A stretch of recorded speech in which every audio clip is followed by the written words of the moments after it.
अस्सलामुअलैकुम।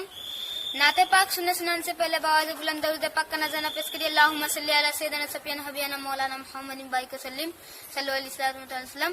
नाते पाक का मतलब समझ फरमाइए।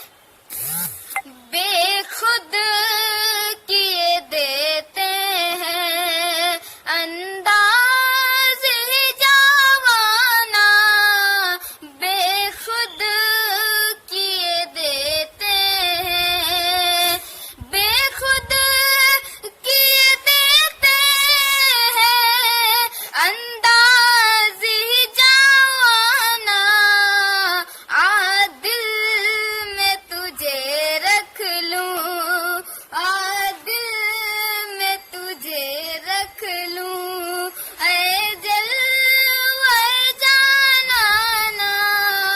आ दिल में तुझे रख लूं, इतना तो करम करना ऐ चश्मे करीमाना। इतना तो करम करना ऐ चश्मे करीमाना।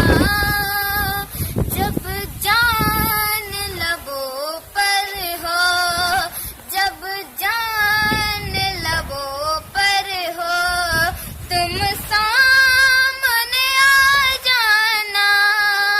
जब जान लबों पर हो, मैं हो शोहवा